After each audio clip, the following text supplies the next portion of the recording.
Okay, y'all, I done moved into another ghetto apartment, and so I'm gonna take y'all on this journey with me. Today, I'm gonna be doing the bathroom makeover. So the place was a wreck. It was so disgusting. I actually cleaned up before I even recorded this, but we're here now, and I'm gonna just take y'all along the journey and show y'all how I cleaned and renovated this affordable apartment. So as y'all can see, it was disgusting in the bathroom. The walls were so nasty and just so much mildew and buildup and soap scum and dirt, and it was just nasty, y'all.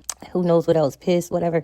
And so I had used a lot of bleach, a lot of degreaser, a lot of disinfectant, a lot of mildew cleaner, so many cleaning products, so much money I spent on cleaning products. But we got it degreased and we got it clean. Had to just challenge myself. This was the most challenging place I've ever done on my own, all by myself.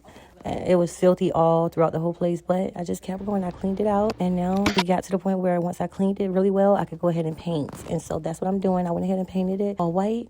I took all the fixtures off of everything, shower head, everything, cleaned all the crevices of everything, and I added new caulk, and I did use some rust remover on any of the steel hardware. And yeah, guys, it was tough, but I knew I could do it. But that's a long story that I will update you on in some future videos. Because it has been a long journey, but I just say one day at a time. So I just took all the fixtures off. I painted them black, and I went over all of the trim and doors with a black door trim paint and satin finish.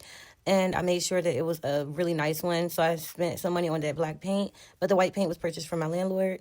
I went ahead and trimmed off everything, and I did the outside of the doors as well as the inside of the doors, all over wherever I wanted the black at, because the whole theme I'm going for is the black and white theme.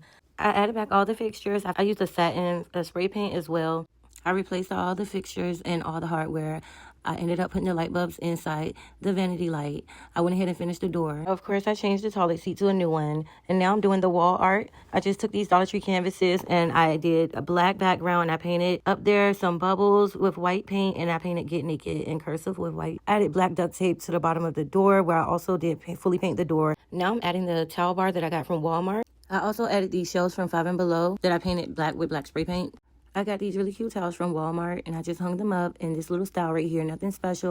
So I also hung up my Hello Kitty mirror on my medicine cabinet. I used the command strap. And now I'm going to take this towel bar that I got from Walmart, and I'm going to put it up, and I'm going to hang these curtains that I got from Walmart. They're actually normal window curtains, but I'm going to use them as shower curtains. But first, I'm going to hang my shower liner on the already permanently attached shower rod that's in the bathroom. So this is my first time using regular curtains in the bathroom, but I actually really love it. And I put them up extra high because it makes the area look extra large, and I really love when I take my shower. So I got this pink bookshelf that I got for Christmas last year as a gift. I'm going to dismantle it, and I'm going to paint it black with the same satin paint that I used for the door and trim. And I'm going to flip it upside down. I'm going to attach these pieces that also came with it, and I'm going to use those to attach it to the wall in my bathroom above my toilet. Guys, this is not the completed product. Stay tuned for part 2 for an update.